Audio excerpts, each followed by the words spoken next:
Una de las cosas que pasan cuando uno llega a cierta edad es que uno hace rutinas que no le gusta que se la cambien.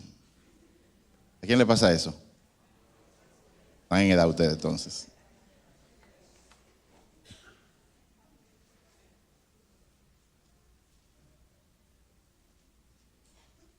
Ayer yo comentaba con Idelka que lo que Dios está haciendo y nos ha invitado a nosotros a participar con las mesas de valores en el país, sobre todo con este nuevo proyecto de la Policía Nacional, es una batalla que solo la vamos a ganar con Dios, no hay forma. De hecho, es una batalla que la gana Dios. Por eso, nosotros queremos hacer énfasis en que todos ustedes, aunque tenemos un grupo haciendo eso, oren todos los días. Y la oración es la siguiente. La oración es pedirle a Dios que abra caminos, que quite obstáculos. Los obstáculos más grandes para que algo se dé están en la mente humana. O sea, son excusas, argumentos que las personas se plantean. De repente aparecen en una reunión que está planeada, de repente aparece algo nuevo que ocurre. Pero cuando Dios está en el asunto, Él maneja todo eso para que se dé el propósito para el cual Él nos ha establecido. Yo le conversaba a Idelka esta mañana que creo que fue el viernes, estábamos en la zona colonial con el destacamento C9 de la policía, dando un entrenamiento como algunos 25 agentes de la policía que no habían tomado el entrenamiento cuando lo hicimos. Y hubo un momento que el Espíritu Santo me sobrecogió de tal manera que yo tuve que salir del salón, porque si no me iba a rajar a dar gritos ahí mismo. ¿Por qué? Porque para mí es impresionante que cuando Dios se está moviendo en algo, cómo Él alinea a las personas. Y ahí teníamos a varias personas, todos profesionales, todos empresarios, que habían sacado de su tiempo un día de la semana para aportar y para trabajar en lo que Dios está haciendo. Dios, cuando se va a mover en algún lugar, escoge personas y los marca poniendo una pasión en su corazón. Hoy vamos a hablar de un tema muy especial, pero yo quiero, antes que eso, leer un salmo, antes de decirle de qué vamos a hablar. Y voy a leer algunos versos del Salmo 19. Lo voy a leer en la Nueva Traducción Viviente. Primero voy a leer del 1 al 6 y luego voy a brincar al verso 14. Dice así: los cielos proclaman la gloria de Dios, y el firmamento despliega la destreza de sus manos. Día tras día no cesan de hablar, noche tras noche lo dan a conocer. Hablan sin sonidos ni palabras, su voz jamás se oye. Sin embargo, su mensaje se ha difundido por toda la tierra y sus palabras por todo el mundo. Dios preparó un hogar para el sol en los cielos, y éste irrumpe como un novio radiante luego de su boda. Se alegra como un gran atleta, ansioso por correr la carrera. El sol sale de un extremo de los cielos y sigue su curso hasta llegar al otro extremo. Nada puede ocultarse de su calor. Que las palabras de mi boca y la meditación de mi corazón sean de tu agrado, oh Señor, mi roca y mi redentor. Amén. Hoy vamos a hablar bajo un tema. Yo tenía el mensaje, pero el título no. Y el título lo escuché de un pastor que estaba predicando, que se llama Héctor Salcedo. El tema de hoy es un hombre común con un Dios extraordinario. Un hombre común con un Dios extraordinario. Padre, gracias por tu amor, gracias por tu misericordia. Alabamos y bendecimos tu nombre. Señor, reconocemos que separados de ti nada podemos hacer. Espíritu Santo de Dios, muévete con libertad. Abre nuestro entendimiento. Señor, que la palabra que se va a predicar en el día de hoy se siembre como una semilla en el corazón de cada uno de nosotros y que dé fruto de transformación. En el nombre de Jesús. Amén. Un hombre común con un Dios extraordinario. Eso también aplica a una mujer común con un Dios extraordinario. Sin embargo, el título obedece a que hoy vamos a hablar de la vida de un hombre muy conocido en la Biblia, que es el profeta Elías. El profeta Elías fue un hombre común que vivió en un tiempo muy difícil de la historia de Israel. Yo quiero dar una pequeña introducción y luego hablar de quizás dos momentos de su vida, porque no podemos cubrirlo todos, que nos llevan a darnos cuenta nosotros de que Dios es quien hace todo aquí en la tierra y lo hace a través de los hombres. La historia de Elías, por si usted quiere leerla, está comprendida en el libro de Primera de Reyes, los capítulos 17 al 21, y luego Segunda de Reyes, capítulos 1 y 2. Ahí está todo. Elías, a pesar de ser un profeta, un hombre importante, casi todo el mundo lo conoce, es mencionado muchas veces en el Nuevo Testamento. Él no tiene un libro bajo su nombre. Por ejemplo, ¿cuáles de ustedes no conocen, nunca habían oído hablar del profeta Nahum? Sea honesto. Ok, muy bien.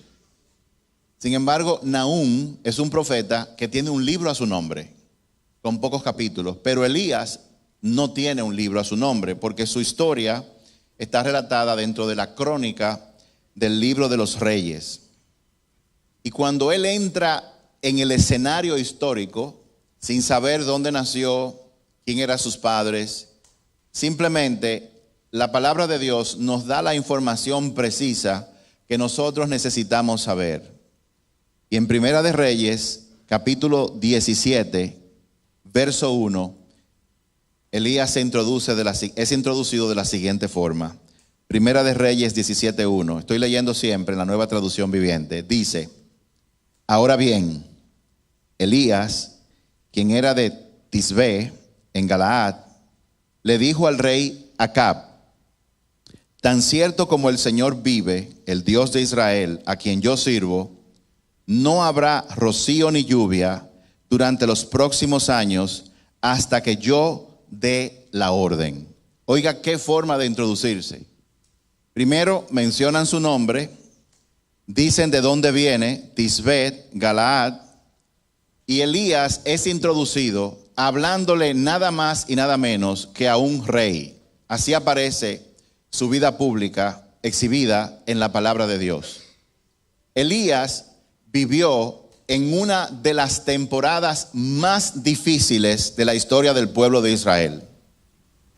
¿Cuántos de los que están aquí están pasando por un momento difícil ahora mismo? Pues esta historia te va a ayudar porque va a revelarte muchos principios, mucha información y sobre todo te va a hablar mucho de cómo Dios obra en la vida de la gente. Fue enviado Elías a confrontar a uno de los reyes más perversos que ha tenido el pueblo de Israel. Dentro de los reyes de Israel, es el único rey al cual se le menciona su esposa. Después a los demás ni se le menciona. Simplemente a él sí. Y Acab estaba casado con una mujer llamada Jezabel, que era del pueblo de los sidonios. Jezabel era una gentil, perversa, una mujer infame. Una persona infame es una persona que es famosa por hacer lo malo. Y eso era Jezabel, una mujer infame. Se piensa, cuando usted va leyendo la historia de Acab y la historia de Reyes, usted ve cómo Jezabel tiene papeles protagónicos. Es muy raro que aparezcan esposas de reyes con, digamos, actuaciones que sean notables. Muchos piensan que el reino de Acab fue liderado directamente por ella. Luego, en el Nuevo Testamento, y estoy dando todavía contexto, si usted se fija, en el libro de Malaquías, que es el último libro antes del Nuevo Testamento, fue el último profeta que habló. Luego de Malaquías en la Biblia pasaron 400 años donde Dios no habló a través de nadie, por lo menos directamente, o que fuera revelado.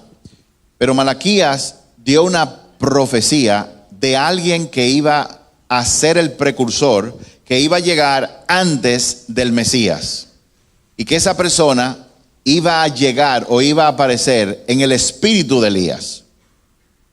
La Biblia lo menciona como que Elías iba a venir, y se refería nada más y nada menos que a Juan el Bautista, que vino después de 400 años para ser un precursor, para anunciar, para, digamos, limpiar el camino para que Jesús, el Mesías, viniera. Juan el Bautista, al igual que Elías, vino y apareció en uno de los momentos más difíciles, de nuevo, del pueblo de Israel. La nación estaba bajo el dominio romano, un imperio gentil que muchas veces contrastaba con los principios que Dios había establecido para su pueblo. La dificultad que tenía Israel en el tiempo de Elías, o sea, en el tiempo del reinado de Acab, se debía básica y esencialmente a una cosa: el pueblo se había alejado de Dios completamente. De hecho, Acab como rey, la Biblia lo menciona como el rey que fue más perverso antes que sus antecesores. Para darle un poco de contexto, cuando se estableció la época de los reyes en Israel, siendo Saúl el primer rey, luego vino el rey David. David es reconocido por muchas cosas, pero David unificó a la nación de Israel, a todas las tribus. Luego de David vino el rey Salomón. Y Salomón se caracterizó, entre otras cosas, por su sabiduría, por su riqueza, también porque su reinado no tuvo paz, pero sobre todas las cosas, porque él hizo lo malo delante del Señor. Y Dios le había dicho a David y a su hijo Salomón que si él hacía lo que Dios le decía, su trono iba a permanecer en el tiempo. Pero como Salomón no hizo lo que a Dios le agradaba, al contrario, hizo todo lo contrario, entonces Dios le dijo que iba a dividir el reino, lo iba a quitar de Israel. Luego, cuando Salomón muere, su hijo Roboam, porque era una monarquía, asume el trono, pero él era un muchacho malo, que hizo lo malo, peor que su papá, y por lo tanto Dios ahí mismo dividió la nación de Israel en dos grupos.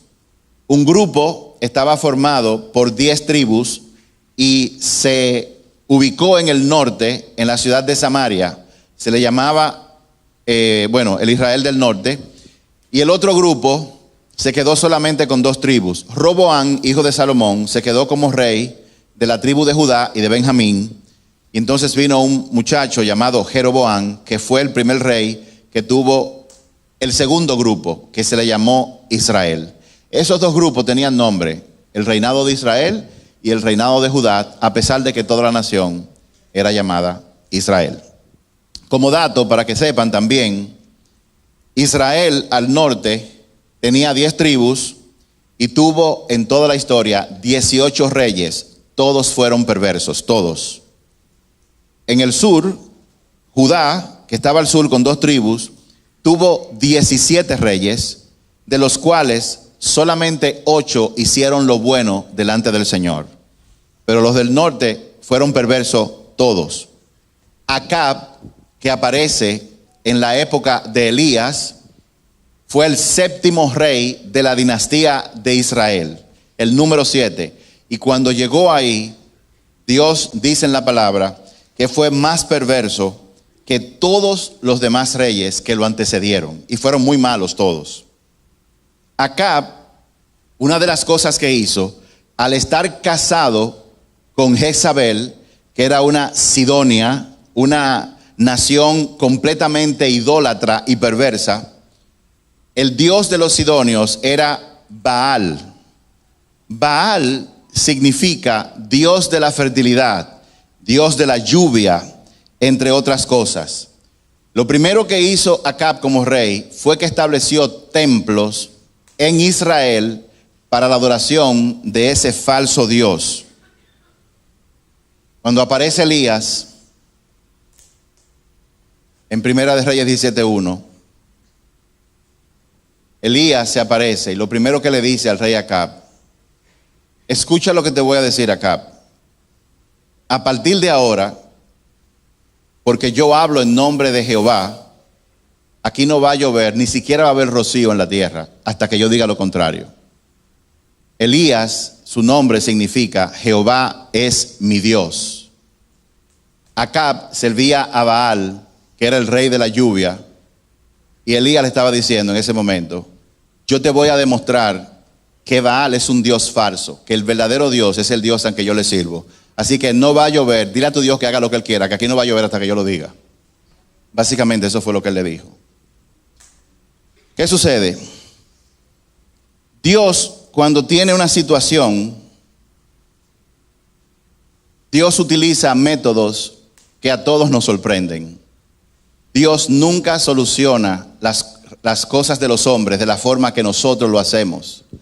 Dios siempre tiene métodos que a nosotros no nos hacen ningún tipo de lógica. Yo recuerdo que en una ocasión, y lo he mencionado, cuando yo tenía cerca de 19 años, que conseguí mi primer trabajo, yo no era creyente, pero yo le decía a Dios: yo quisiera trabajar en la compañía de teléfono, en Codetel. Y no sé qué tiempo pasó, pero al tiempo me cancelaron del trabajo que yo tenía. Y yo me angustié mucho. ¿Por qué?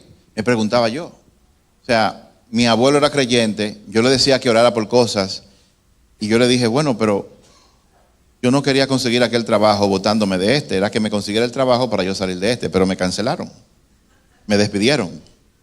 Y al poco tiempo sucedió que de yo no haber estado sin empleo, no me hubiera dado cuenta de una convocatoria. Acuérdense que no había redes sociales, que no había internet, no había beepers, no había celulares, no había nada de eso. Uno se enteraba por el periódico, se enteraba por boca a boca de las cosas. Si yo hubiera seguido empleado, no me hubiera dado cuenta de que la compañía de teléfono estaba contratando personas. Pues yo apliqué y luego me llamaron y conseguí mi trabajo. Dios no opera de la forma que tú esperas que Él opere para resolver una situación. Y muchas veces nosotros estamos angustiados porque queremos una solución, creemos que Dios tiene el poder para cambiar y traer la solución, pero donde nosotros dañamos el asunto es cuando nosotros le decimos a Dios de qué forma Él tiene que hacerlo. Señor, haz que fulano apruebe, haz que Perencejo me llame y cosas como esa. Elías logró e hizo muchas cosas extraordinarias porque él siempre confió en Dios. Y confió en Dios en el sentido de que cuando él oraba y pedía algo, él no se preocupaba de cómo las cosas iban a suceder. Él simplemente sabía que sucederían. Dios no resuelve de la forma que nosotros esperamos, porque los pensamientos de Dios están muy por encima de nuestros pensamientos. Dios no piensa como yo pienso ni como tú piensas. Otra cosa importante es que cuando Dios va a elegir algo, y antes de decir esto, ¿cuántos de ustedes les gustaría servirle a Dios? Muchos de ustedes, sin saberlo, ya le están sirviendo a Dios. Porque servirle a Dios no es necesariamente estar en una plataforma, o tocar, o tener un rol dentro de la congregación. Dios te ha puesto donde tú estás para tú servirle a Él. Lo importante es como yo conversaba con alguien en este fin de semana, lo importante es uno discernir dónde Dios se está moviendo, qué es lo que Dios está haciendo. Jesús dijo o dice que Él no hacía nada por sí mismo, ni decía nada por sí mismo, sino que Él hacía y decía lo que veía a su Padre hacer. Y no sé si usted se ha preguntado, ¿y cómo es que Jesús veía a su Padre haciendo o escuchaba lo que estaba diciendo? Como humanos, usted quizás pensaría que Jesús tenía un celular donde le mandaban un mensaje: hijo, lo que estoy haciendo es tal y tal cosa, hay un muchacho que se va a morir y déjalo muerto, Lázaro, y yo lo voy a resucitar. Quizás era así, quizás no era así. Pero de la forma que Dios nos muestra a nosotros, es que cuando usted ve algo, un evento que está ocurriendo, usted ve que Dios se está moviendo ahí, porque el Espíritu Santo te pone, te inclina hacia eso. Cuando tú te enfocas y entonces das paso de acuerdo a lo que Dios, mediante su Espíritu, pone en ti, tú ves cómo las cosas fluyen de manera impresionante. ¿Cuántos me están siguiendo? Entonces, Elías era un hombre común que simplemente escuchaba todo lo que Dios estaba diciendo. Y aquí viene otra cosa importante. Dios elige para que sirvan en su reino a personas que están disponibles, no a personas poderosas. Lo voy a repetir de nuevo. Dios, el criterio que usa para elegir a alguien para una tarea es simplemente que esté disponible. No que tenga conocimiento, no que tenga habilidades. Dios no busca gente capacitada. Dios capacita a la persona que Él elige para que haga lo que Él quiere que haga. ¿Cuál es el problema? Que muchas veces nosotros nos movemos en emociones. Vemos que está ocurriendo algo y decimos, yo quiero participar. Y luego sucede que tú no evaluaste tu situación. Ni siquiera te fijaste si eso es lo que Dios quiere que tú hagas. Siempre se da en todas las iglesias. ¿Cuántos vienen a servir? ¿Cuántos vienen a orar? 200 levantan la mano. Y al final quedan 20 o 25. Y esos son los que permanecen. ¿Por qué? Porque esos son los llamados por Dios. Si tú quieres ser usado por Dios, tú lo que tienes es estar disponible para Él. No tener excusas.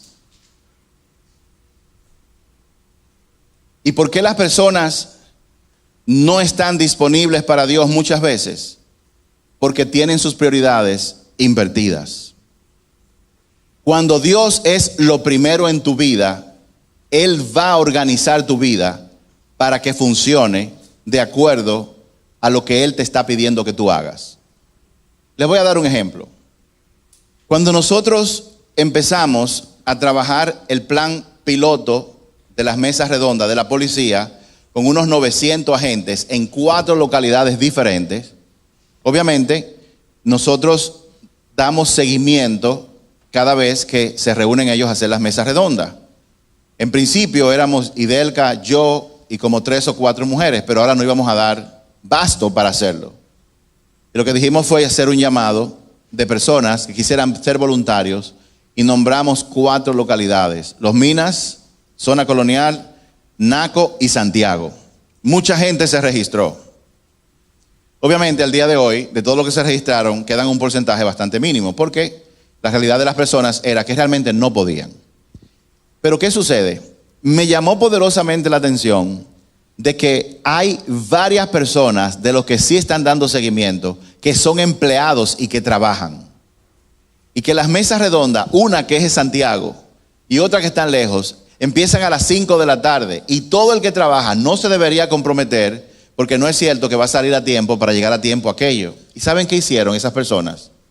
Que hablaron con sus empresas y les dijeron: yo estoy participando en un programa que está implementando valores en la República Dominicana, especialmente en la policía, y yo necesito que me den un permiso jueves y viernes en la tarde para yo contribuir con eso. Y la empresa le dio el permiso.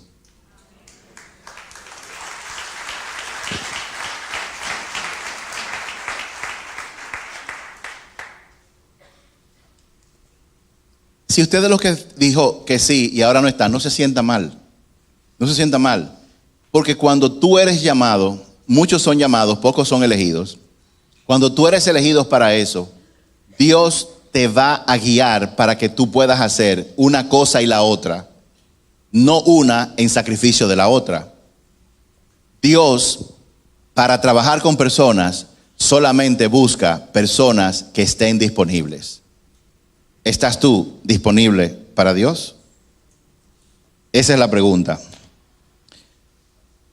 Elías le dijo eso al rey Acab, e inmediatamente el Señor le habló a Elías. Yo leí Primera de Reyes 17, 1. Ahora voy a leer Primera de Reyes 17, 2 en adelante. Fíjense lo que pasó. Después el Señor le dijo a Elías: vete al oriente y escóndete junto al arroyo de Querit, cerca de su desembocadura en el río Jordán. Pon el asunto, Bebe del arroyo y come lo que te den los cuervos, porque yo les he ordenado que te lleven comida. O sea, Dios le dio una orden a ciertos cuervos: llévenle comida a ese hombre que va a estar ahí en tal sitio. Entonces Elías hizo lo que el Señor le dijo y acampó junto al arroyo de Querit, al oriente del Jordán. Fíjense, Dios le habló: vete al oriente y escóndete junto al arroyo de Querit. Dios le habló a Elías. Y usted dirá: bueno, pero Elías era un profeta, era una persona especial. En Santiago capítulo 5 dice claramente que Elías era un hombre común y corriente. Sin embargo, Dios le habló. Si tú eres una persona común y corriente, que no tienes nada de especial, o tú te ves así, yo quiero que tú sepas que Dios sigue hablando hoy. Lo que pasa es que Dios habla de diferentes formas. Lo que pasa es que Dios habla y muchas veces no le ponemos atención porque estamos muy ocupados, muy entretenidos en cosas que no nos permiten escuchar la voz de Dios. Dios habló con Elías, Elías escuchó, y Dios, lo primero que hizo, Carmen, fue que después de que lo llevó a hablarle a un rey que estaba haciendo lo malo, y decirle a ese rey, Acab: rey, escucha lo que te voy a decir. Aquí no va a llover hasta que yo diga lo contrario. Si no hay lluvia, no hay cosecha. Si no hay cosecha, los animales, la gente se muere. Sin agua, la gente no puede vivir.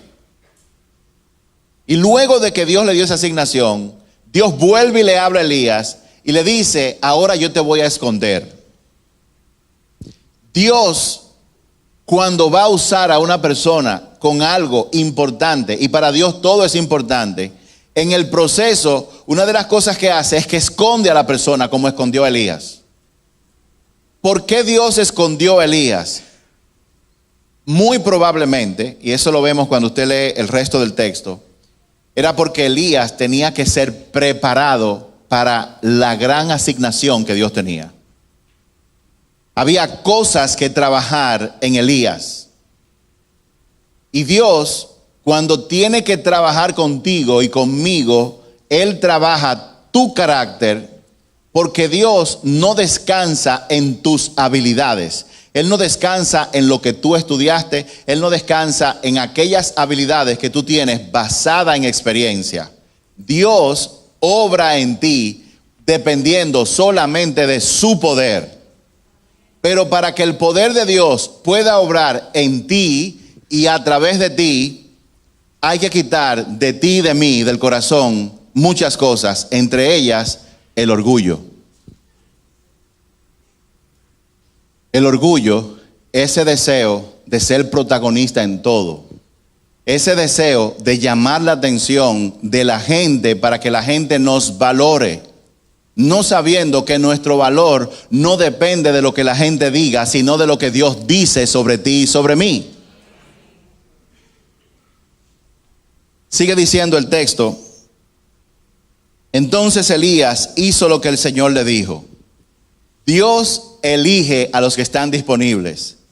Elías no se puso a argumentar con Dios: mira, ¿por qué tú me mandas a un arroyo del Jordán?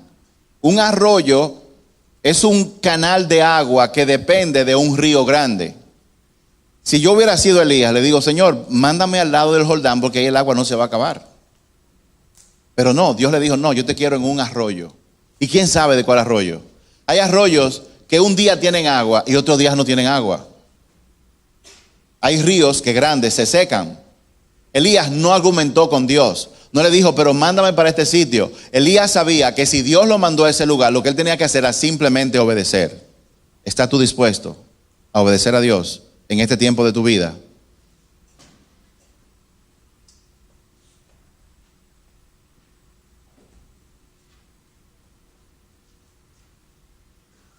Entonces Elías hizo lo que Dios le dijo y acampó junto al arroyo de Querit, al oriente del Jordán.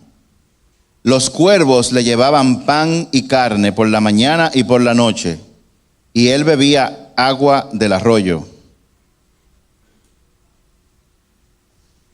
Un cuervo es un ave de rapiña que el pueblo hebreo considera impura. Los hebreos no quieren nada que ver con cuervos. Otra cosa es que los cuervos se alimentan de carne. No tiene sentido que un cuervo que come carne, coja un pedazo de carne, vuele y la deje caer en un sitio en específico. Humanamente eso no tiene sentido. Pero cuando Dios te manda a hacer algo, Él va a hacer que todas las variables envueltas se alineen para cumplir aquello que Él te ha prometido.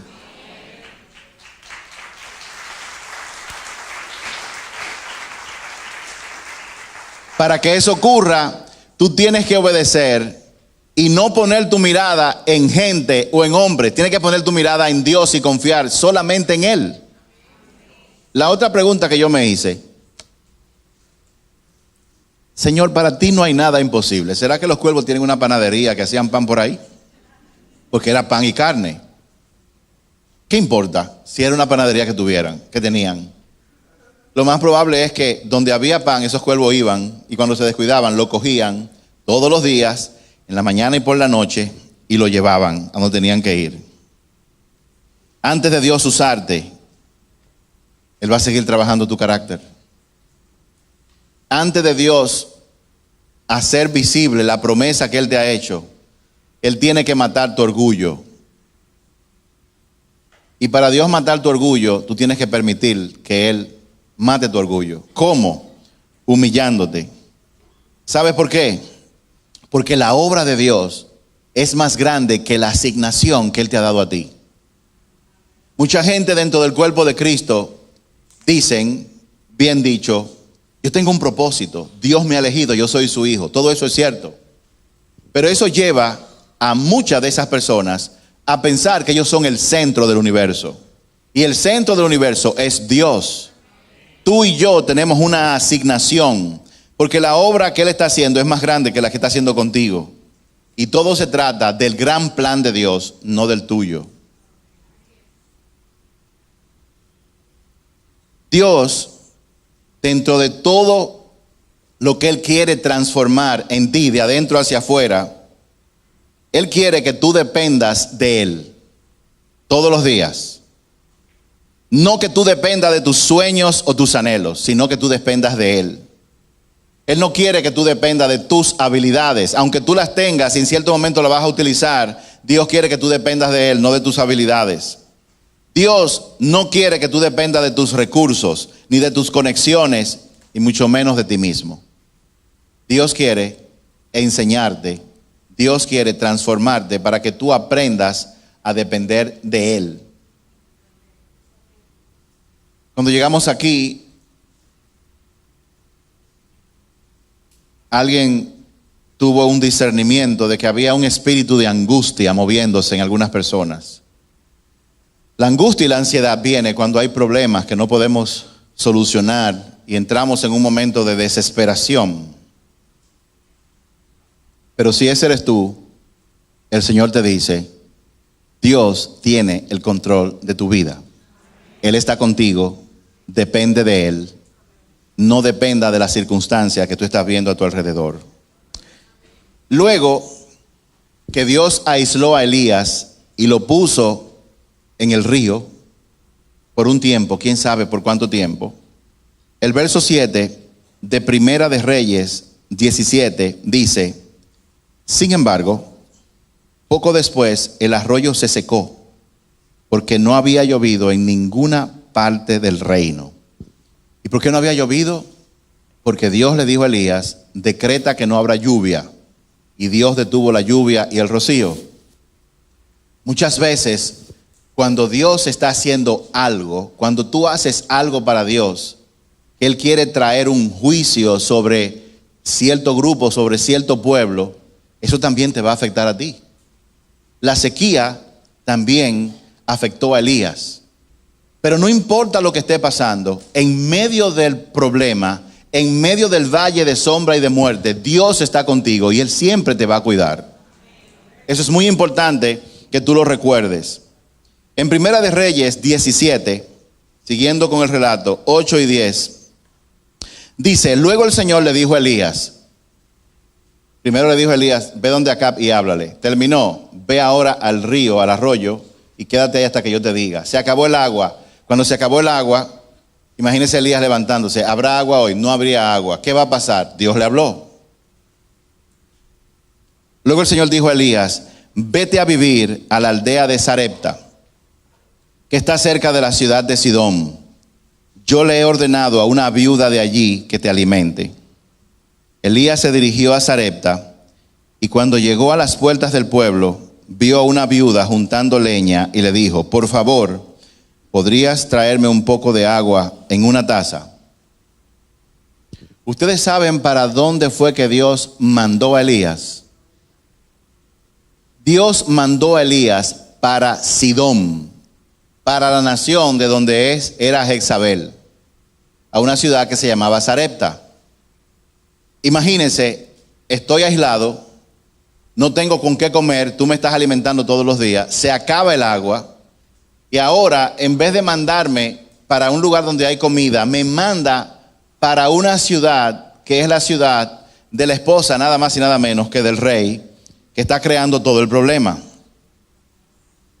Dios lo mandó a Sidón. ¿Por qué? Porque Dios todavía seguía preparando el carácter de Elías para otra asignación que vendría en el futuro. La palabra Sarepta significa refinamiento. Dios tiene los juegos pesados, ¿verdad? Dios no tiene los juegos pesados. Dios todo lo tiene calculado. Dios manda a Elías a una ciudad que se llama refinamiento. Dios está amasándote como barro, dándote forma, y luego que tú tienes cierta forma, Él dice: hay que refinarte. Y usted sabe cómo se refina el oro: con fuego. Cuando Él llega, si tú me vas a mandar a un pueblo para que me alimenten, mándame a donde una familia, donde haya un hombre. Porque en aquella época la mujer que no tenía marido le iba muy mal, generalmente caía en pobreza. Porque el hombre era que trabajaba, el hombre era que le daban trabajo. La mujer sin marido dependía de sus hijos si eran adultos, y si no tenían que pedir limosna en la calle. Pero Dios le dijo: no, yo te voy a mandar donde una viuda, en una ciudad que se llama Refinamiento. ¿Alguien ha visitado la ciudad de Refinamiento en estos días?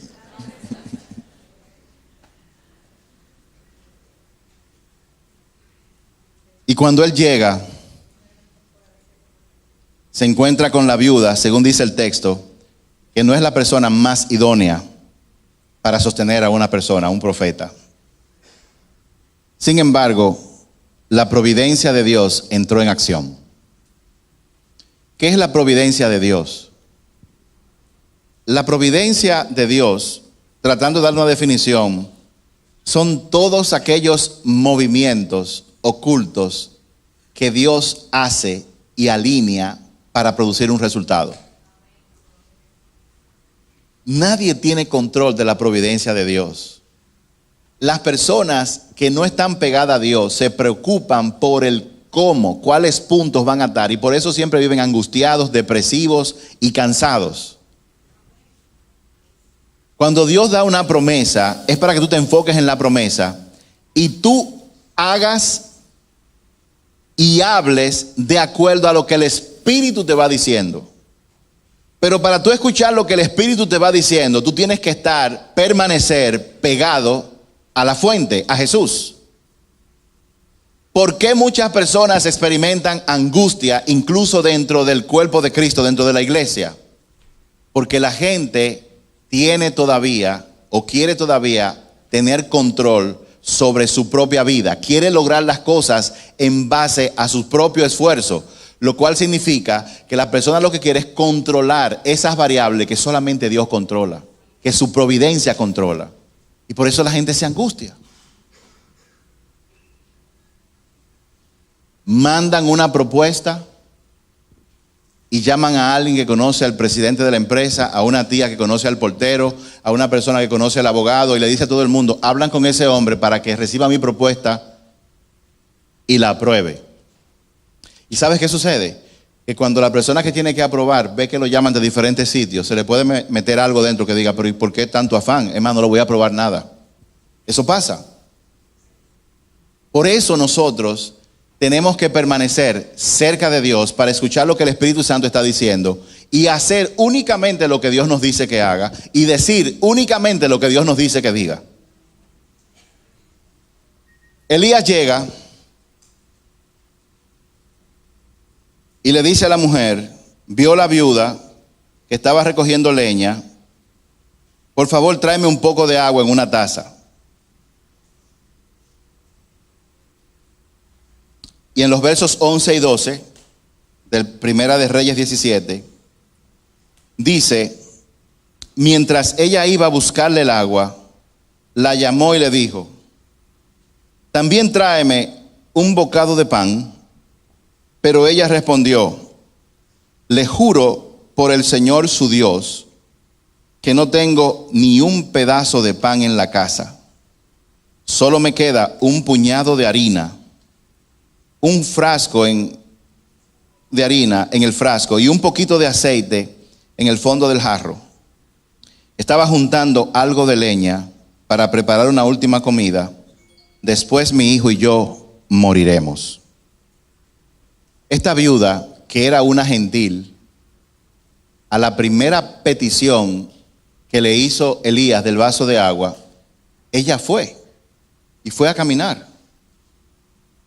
Fue a buscar el agua.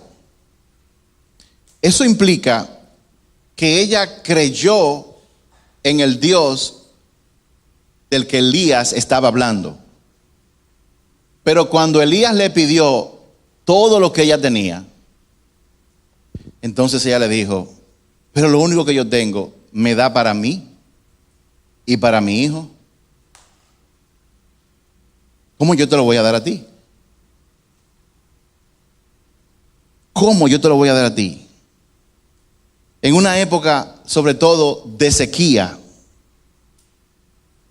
él le pidió todo lo que tenía. Pero al parecer, ella confió. Y luego Elías a eso le respondió en los versos 15 y 16. Elías le dijo: no tengas miedo, sigue adelante, haz exactamente lo que acabas de decir. Primero cocina un poco de pan para mí. Wow. O sea, con lo poco que tú tienes, primero cocina algo, primero para mí, porque es lo que Dios te está pidiendo que hagas. Wow. Luego, con lo que te sobre, yo me imagino que a ella le va a sobrar como un pedacito de pan del tamaño de la uña. Ah, no, está bien, con lo que me sobre yo lo parto para mí y para mi hijo, lo parto en dos y se lo sirvo en un plato, y él que se dé unas alturas y yo también. Pero él le dice: luego con lo que te sobre, prepara la comida para ti y para tu hijo. Pero primero ve y lo primero que tú saques, sácalo para mí. Y luego él le dijo, luego de decirle lo que tenía que hacer, entonces le dijo, porque así te dice el Señor, siempre habrá harina y aceite de oliva en tus recipientes hasta que el Señor mande lluvia y vuelva a crecer los cultivos. Y así le dice el Señor a algunas personas que están en angustia en el día de hoy. Yo sé que lo que tú tienes no es lo que tú tenías antes. Yo sé que tu situación no se parece quizás en nada a como tú estabas viviendo años atrás. Pero Dios te dice, confía en mí y no temas.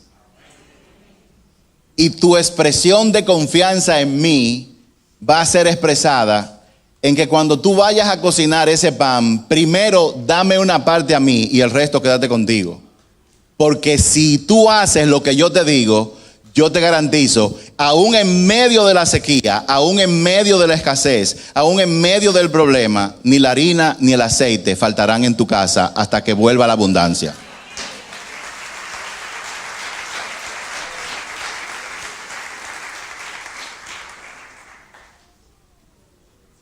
Dice el verso 15 y 16.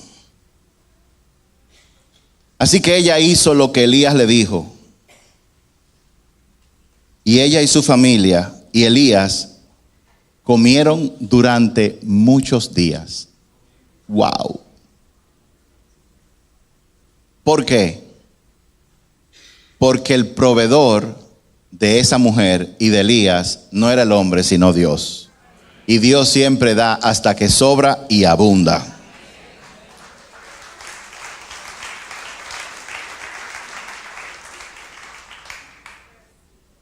Dice el verso 16, siempre había suficiente harina y aceite de oliva en los recipientes, tal como el Señor lo había prometido por medio de Elías.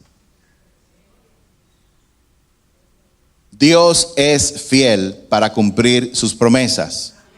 Y hoy Él te dice, no tengas miedo, confía en mí, yo soy tu proveedor. Si tú eres hijo o hija de Dios y te llega una prueba,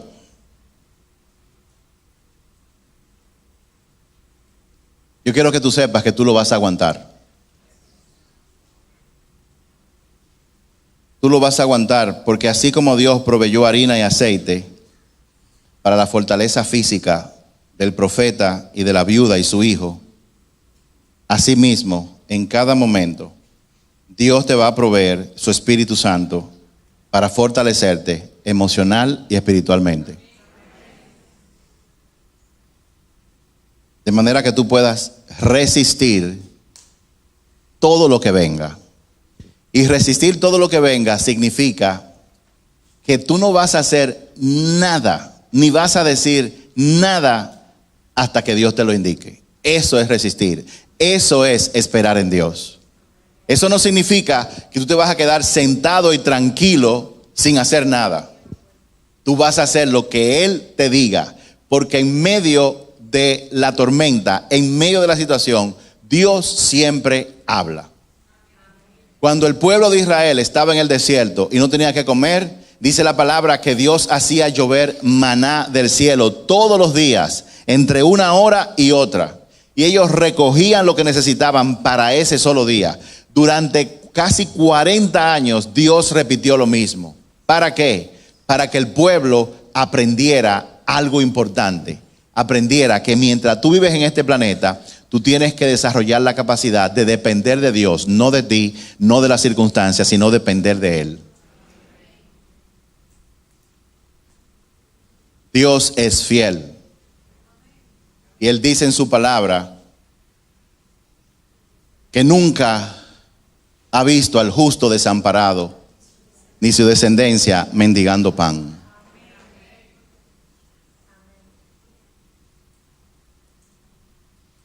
Contra todo pronóstico, confía en el Señor. Aunque no te parezca lógico, confía en el Señor. Dios no te alimenta y te prepara por si viene una prueba.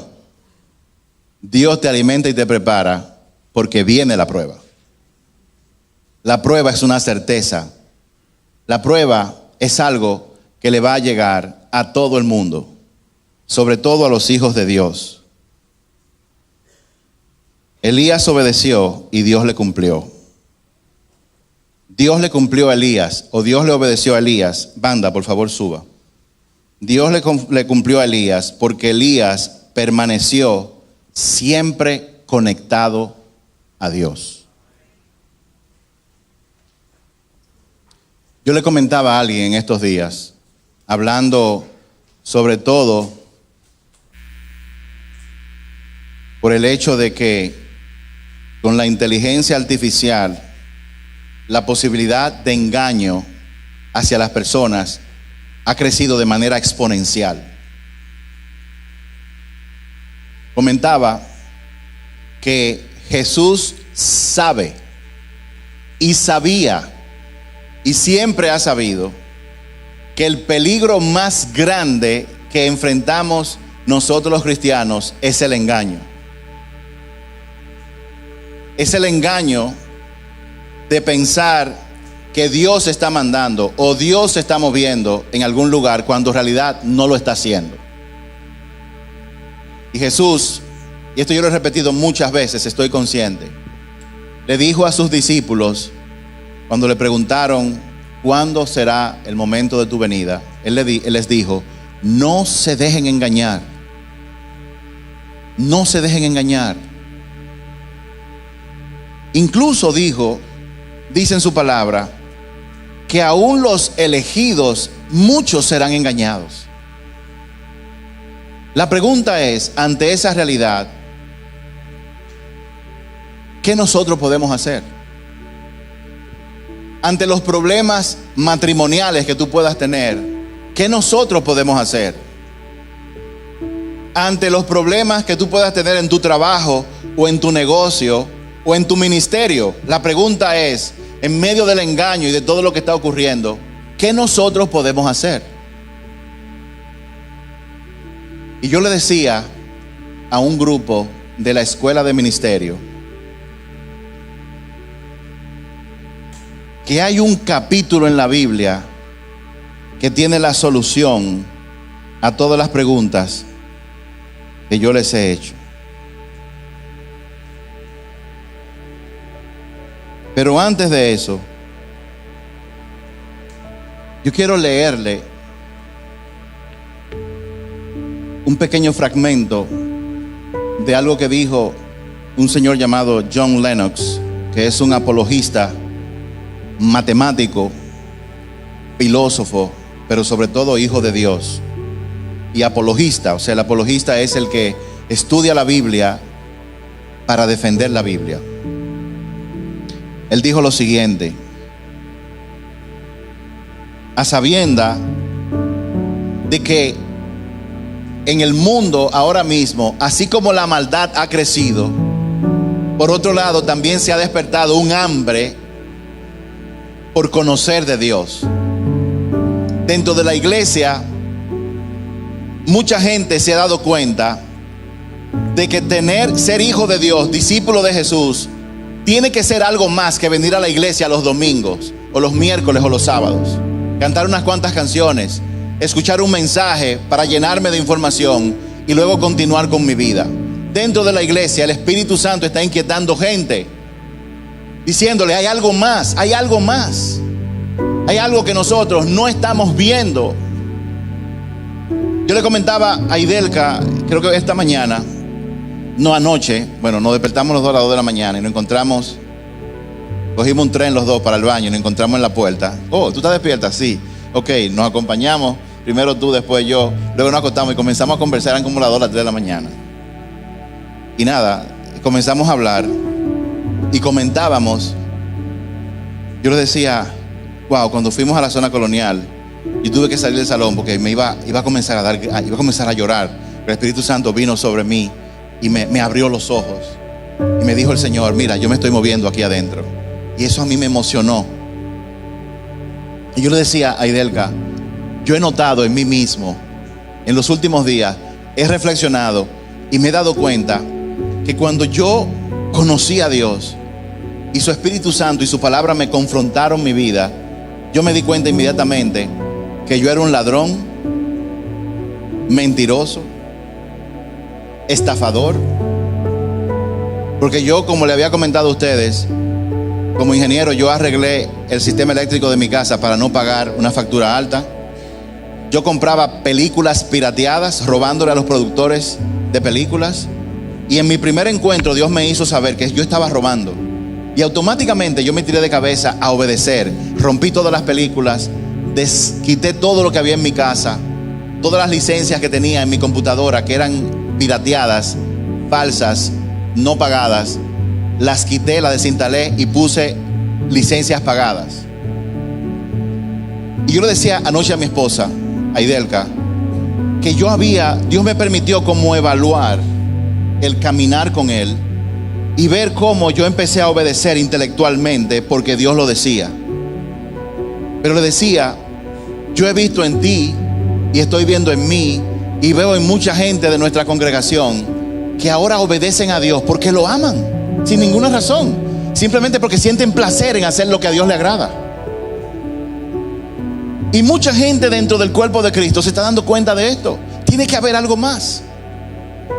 Yo hacer la obra de Dios no tiene que ser un manejo, una gerencia, una administración de mi comportamiento, porque cuando tú haces lo que a Dios le agrada, Él va cambiándote de adentro hacia afuera. Él cambia lo que tú quieres, Él cambia lo que a ti te agrada. Y las cosas que te agradaban antes, Él las sustituye por otras cosas nuevas. Hay un mover dentro de la iglesia. El Espíritu Santo se está moviendo en el final de los tiempos, transformando a la gente para que la gente ame seguir a Dios porque lo ama, no por lo que Él te puede dar. Y ante esa hambre, ante ese incremento de búsqueda espiritual dentro de la misma iglesia, hay un peligro.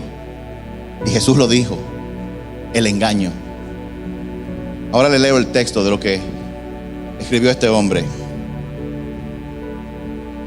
Él dice: si el rasgo espiritual dominante de nuestra época es el engaño sofisticado, dirigido específicamente a los niveles más altos de búsqueda espiritual sincera,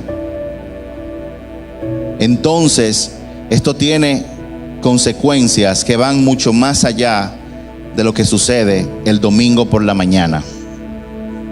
Significa que la capacidad de discernir la verdad es la facultad más importante que todo ser humano debería cultivar. No la inteligencia, ni la sinceridad, ni siquiera el fervor espiritual. Porque Jesús dijo que el engaño se dirigiría a las personas fervientes. ¿Y saben qué? Yo les dije que la respuesta a todas esas preguntas, que fue lo que hizo Elías como profeta. Mis hermanos, mis hermanas, Elías fue un hombre común, pero con un Dios extraordinario.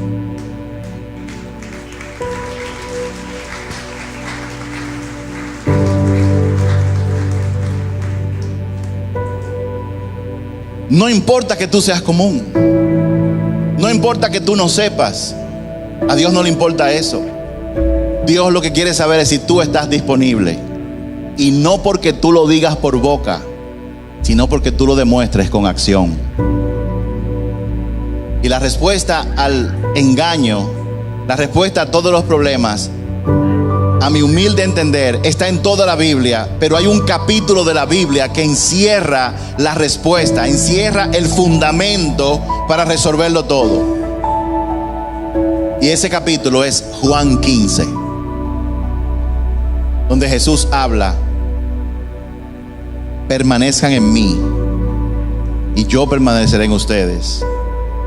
Porque separados de mí no pueden hacer nada, pero cuando permanecen en mí darán mucho fruto, y fruto que permanezca. Mucha gente lee ese pasaje y no entiende a profundidad lo que significa. Y esta es la segunda parte del mensaje, que para usted escucharla va a tener que venir el domingo que viene. Por el momento, póngase de pie, por favor. Vamos a orar. La palabra de Dios dice que si una persona confiesa por su boca a Jesús como Señor y cree en su corazón que Jesús es el Hijo de Dios, que vino a la tierra, entregó su vida para pagar por el pecado, el cual traería condenación eterna. Dice la palabra que si una persona confiesa por su boca a Jesús como Señor, como Salvador, y cree en su corazón que Él es el Hijo de Dios, que entregó su vida para pagar la deuda del pecado, todo el que confiesa y crea recibirá la salvación de gratis. Eso dice el Señor. ¿Por qué? Porque la palabra de Dios dice que no hay una sola persona justa. No hay una persona buena. Bueno solamente es Dios. Y cuando tú y yo hacemos algo bueno, es porque Dios se ha movido a través de nosotros. Todos somos pecadores y necesitamos a un Salvador. Y la buena noticia, o sea, el Evangelio, de eso es que habla. Dice que de tal manera amó Dios al mundo que envió a su único Hijo, para que todo aquel que en Él crea no se pierda, mas tenga vida eterna. Oye bien, Dios no mandó a Jesús para condenar al mundo, sino para salvarlo por medio de Él. Y lo único que nosotros necesitamos para apoderarnos de esa salvación es poner nuestra fe en Jesús, una fe de corazón. Y en Romanos 10:9 habla de una oración que se puede hacer para recibir ese regalo de manera gratuita, aunque haya costado mucho. Y yo quiero invitar a todo el que está aquí a que cierre sus ojos. Cierra tus ojos. Y yo te voy a pedir que tú repitas esta oración que yo voy a dirigir, repitiendo en voz alta después de mí. Repite conmigo: Señor Jesús, yo te necesito en mi vida. Yo confieso que soy pecador y me arrepiento. Yo te necesito como mi Salvador y te invito a mi vida como mi Señor. Yo creo en mi corazón que tú eres el Hijo de Dios, que entregó su vida para pagar la deuda de mis pecados. Creo en mi corazón que al tercer día el Padre te resucitó. Por favor, Jesús, inscribe mi nombre en el libro de la vida y enséñame a caminar de la mano contigo todos los días hasta que yo parta de este mundo. Amén. Si usted hizo esta oración por primera vez en su vida, levante su mano para yo verlo. Alguien que la haya hecho por primera vez, Dios te bendiga. Allá atrás, alguien más que la haya hecho por primera vez.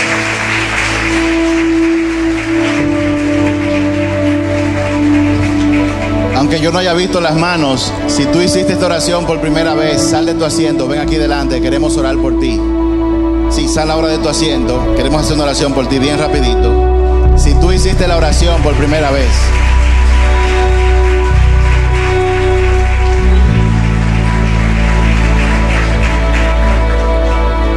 y si alguien trajo a esa persona, acompáñalo.